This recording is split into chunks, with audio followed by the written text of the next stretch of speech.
नमस्कार विद्यार्थी मित्रांनो. तर आज आपण NMMS आणि NTSE या परीक्षेविषयी चर्चा करणार आहोत. तर सुरुवातीला आपण NMMS या परीक्षेविषयी पाहू. तर या परीक्षेला कोणते विद्यार्थी बसू शकतात? तर 8व्या वर्गात शिकणारे विद्यार्थी या परीक्षेला बसू शकतात आणि 7व्या वर्गामध्ये OBC ला 55% आणि SC आणि ST ला 50% असणं आवश्यक आहे 7व्या वर्गामध्ये. तेच विद्यार्थी या परीक्षेला बसू शकतात. आता या परीक्षेमध्ये 2 पेपर असतात. तर पहिला पेपर आहे मॅट. आणि दुसरा पेपर आहे सॅट. मॅट म्हणजे मेंटल एबिलिटी टेस्ट आणि सॅट म्हणजे स्कॉलरस्टिक ॲप्टिट्यूड टेस्ट. तर या दोन्ही पेपर, हा मॅट आणि सॅट, हे दोन्ही पेपर 90 मिनिटाचे असतात. 90 मिनिट दोन्ही पेपर, म्हणजे मॅट 90 मिनिटाचा आणि सॅट 90 मिनिटाचा. या 90 मिनिटामध्ये म्हणजे 1.5 तासामध्ये तुम्हाला 90 क्वेश्चन राहते. 90 प्रश्न राहते. मॅटमध्ये 90 प्रश्न आणि सॅटमध्ये 90 प्रश्न. म्हणजे एका मिनिटाला तुम्हाला एक प्रश्न सोडवणं आवश्यक आहे.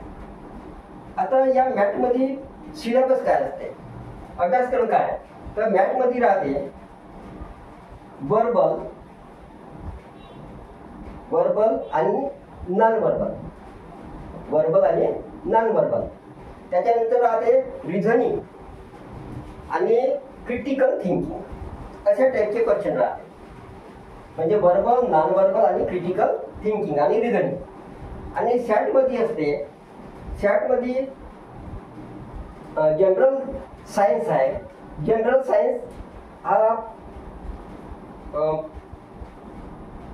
सायन्समध्ये फिजिक्स, केमिस्ट्री आणि बायोलॉजी राहते. तर फिजिक्स 11 मार्क्सचा राहते, केमिस्ट्री 11 मार्क्स आणि बायोलॉजी 13 मार्क्स. म्हणजे असे 35 मार्क्स राहते, 35 मार्क्स. त्याच्यानंतर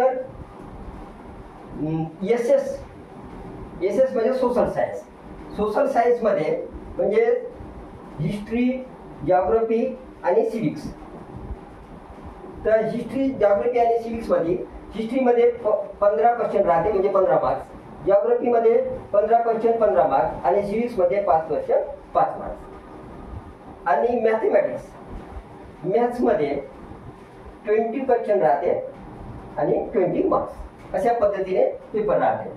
तर मॅट आणि सॅट, या मॅट 1.5 तासाचा आणि सॅट 1.5 तासाचा राहते. या एका दिवशी 2 पेपर असतात, एकाच दिवशी. तर मॅट पेपर संपल्यानंतर 1.5 तासाची सुट्टी राहते. 1.5 तासाच्या सुट्टीनंतर सॅट पेपर होते, म्हणजे एका दिवशी 2 पेपर होते. तर याचा अभ्यासक्रम समजला आहे. आता याची तयारी कशी करायची? तर तयारी करायची कशी? तर हा तुम्ही मॅथची परीक्षा, तर मॅथच्या टाईपची तुम्ही परीक्षा दिली आहे, स्पर्धा परीक्षा दिली आहे, कॉम्पिटेटिव्ह एक्झाम दिली आहे. तर त्यानुसार verbal, non verbal, critical thinking हे सर्व तुम्हाला माहीत आहे. परंतु याची आपण नंतर पुन्हा समोरच्या व्हिडिओमध्ये चर्चा करणार आहोत. आणि सॅटमध्ये काय, तर तुम्हाला 7व्या वर्गाचा आणि 8व्या वर्गाचा कोर्स राहणार आहे. 7वा वर्ग आणि 8वा वर्ग याचा पूर्णपणे कोर्स राहणार आहे. तर अशा पद्धतीने NMMSची परीक्षेची तयारी करायची आपण. त्याच्यानंतर NTSE आहे. हे NTSE एक्झाम, ही NTSE एक्झाम आहे. त्या NTSE एक्झामच्या पूर्वी आपण थोडं पुन्हा या NMMSच्या परीक्षेविषयी पाहून घेऊ. तर याच्यामध्ये NMMSची परीक्षा ही सेंट्रल गव्हर्नमेंट घेते, म्हणजे केंद्र सरकार. तर सेंट्रल गव्हर्नमेंट घेते. तर सेंट्रल गव्हर्नमेंट या परीक्षेला प्रत्येक म्हणजे टोटल 1 लाख विद्यार्थ्यांना सेंट्रल गव्हर्नमेंट स्कॉलरशिप देते. आणि ती स्कॉलरशिप राहते पर मंथ 12,000 पर मंथ 12,000. म्हणजे एका वर्षाला राहते 12,000.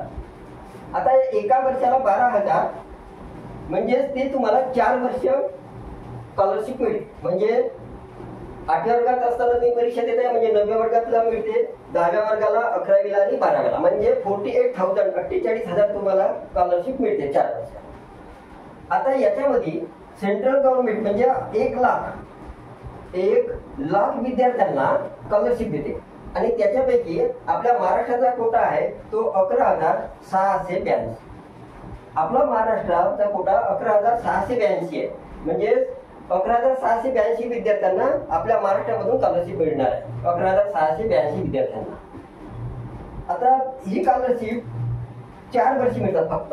आणि परंतु एक कंडिशन अशी आहे याच्यामध्ये, तुम्हाला 55% ओबीसीला आणि 50% SC ST ला परीक्षा द्यासाठी क्रायटेरिया होता. आता ही परीक्षेमध्ये तुमच्या उत्तीर्ण झाले, पास झाले म्हणजे पात्र ठरले, आणि पात्र ठरल्यानंतर तुम्हाला 8व्या वर्गामध्ये अबाव 60% मार्क्स असणं आवश्यक आहे, म्हणजे 60% जास्त मार्क्स पाहिजे. आता 60% मार्क्स जर नाही मिळाले तर तुम्ही इकडे जर पात्र जरी झाले तरी तुम्हाला स्कॉलरशिप मिळणार नाही, आणि जनरली 60% सर्वांना मिळतात. आता जर तुम्ही पात्र विद्यार्थी म्हणजे काय तर मेरिट लिस्ट, आणि जर तुम्ही जर पास झाले, जर तुम्ही पास झाले, पास म्हणजे कसं, ओबीसी आहे, ओबीसीला 40% मार्क्स पाहिजे, ओबीसीला 40% मार्क्स पाहिजे, आणि SC आणि ST ला 32% मार्क्स पाहिजे. SC आणि ST ला 32% मार्क्स, म्हणजे 90 मार्क्सचा पेपर राहते. जर तुम्हाला मॅट मध्ये तुम्हाला 40 मार्क्स पाहिजे आणि ओबीसीला, आणि सॅट मध्ये 40 मार्क्स पाहिजे, म्हणजे 40 मार्क्स पाहिजे. 40% म्हणजे किती, 36 मार्क्स, 36 मार्क्स पाहिजे, म्हणजे टोटल 72 मार्क्स पाहिजे. म्हणजे तुम्ही जरी पात्र झाले, म्हणजे पात्र जरी नाही झाले आणि तुम्हाला पास व्हायचं असेल तर दोन्ही याच्यामध्ये 36 मार्क्स पाहिजे, म्हणजे 40% मार्क्स पाहिजे. परंतु जर 72 मार्क्स पाहिजे तुम्हाला, परंतु एका याच्यामध्ये मॅथमध्ये 30 मार्क्स मारले, इकडे 50 मारले, 80 झाले, परंतु तुम्ही तरीही पास झाले नाही, कारण दोन्ही पेपरमध्ये 40% असणं आवश्यक आहे. म्हणजे 36 पाहिजे. एका विषयामध्ये एका पेपरमध्ये जास्त मार्क्स मारले, एका पेपरमध्ये 36 पेक्षा कमी मारले तरी तुम्ही पास होणार नाही. आणि जर समजा तुम्ही 40% मारले आणि जर पात्र झाले म्हणजे पास झाले तर तुम्हाला सारथीकडून तुम्हाला स्कॉलरशिप मिळते. जसं पात्र झाले त्या विद्यार्थ्यांना 12,000 रुपये पर इयर मिळते, परंतु सारथीमध्ये निवड जर पास झाले, तुम्ही 40% मारले, पास झाले, तरी तुम्ही सारथीकडून तुम्हाला 12,000 पेक्षा कमी स्कॉलरशिप मिळते 4 वर्ष. त्याच्यानंतर SC ST आहे. SC ST साठी 28.8, म्हणजे दोन्ही पेपरमध्ये 28.8 म्हणजे जनरली 29 मार्क्स पाहिजे. 29 म्हणजे 58 मार्क्स पाहिजे. म्हणजे याचप्रमाणे तुम्हाला दोन्ही याच्यामध्ये कमीत कमी 29 मार्क्स पाहिजे. एका याच्यामध्ये 50 माराल, एका 10 माराल तर ते जमणार नाही. दोघांची टोटल 58 नाही पाहिजे, ते 29 मार्क्स दोन्ही पेपरमध्ये पाहिजे. तर अशा पद्धतीने तुम्हाला अभ्यास करायचा आहे. निवड पास झाले तरी तुम्ही सारथीकडून तुम्हाला स्कॉलरशिप मिळते, आणि जर पात्र झाले तर ते 12,000 रुपये पर इयर तुम्हाला स्कॉलरशिप मिळणार आहे. तर अशा पद्धतीने NMS परीक्षा आहे. त्यानंतर आता पाहू आपण NTSC परीक्षा. NTSC परीक्षा म्हणजे काय तर नॅशनल टॅलेंट सर्च एक्झामिनेशन, म्हणजे प्रज्ञाशोध परीक्षा. ही प्रज्ञाशोध परीक्षा NTSC, ते NTSC कोणाला देता येते तर NTSC एक्झाम ही 10व्या वर्गामध्ये शिकत असणाऱ्या विद्यार्थ्यांना देता येते. 10व्या वर्गामध्ये, तर 10व्या वर्गामध्ये शिकत असताना देता येत आहे. आणि ही स्कॉलरशिप 1900 रुपये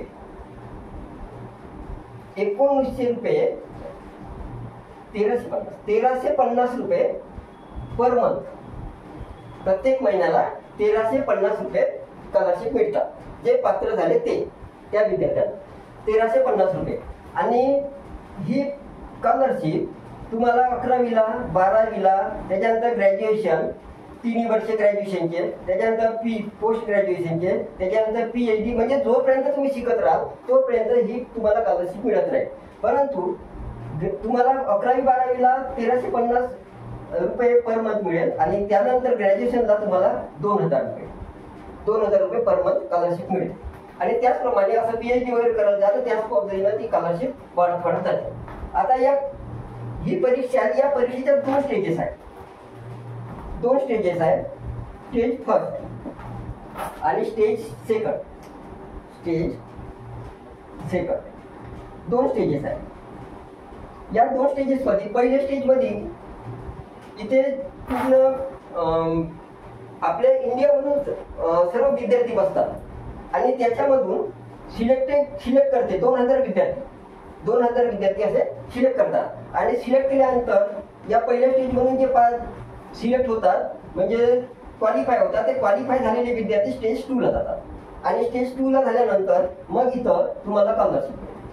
स्टेज 2 झाल्यानंतर स्कॉलरशिप मिळते. आता स्टेज 2 झाल्यानंतर स्कॉलरशिप मिळते, तर स्कॉलरशिप सोबतच काय मिळते पुन्हा, तर तुम्हाला कोणत्याही कॉलेजमध्ये, कोणत्याही चांगल्या टॉपच्या कॉलेजमध्ये ऍडमिशन घेऊ शकता. जसं JEE चे कॉलेज आहे, IIT कॉलेज आहे, त्याच्यानंतर तुम्हाला कोणत्याही चांगल्या कॉलेजमध्ये ऍडमिशन मिळू शकते. आता याच्यामध्ये कोर्स कोणता राहते, सिलेबस काय आहे, तर सिलेबस आहे 9व्या वर्गाचा 9th आणि 10th सिलेबस. एवढं काय म्हणजे 9th आणि 10th.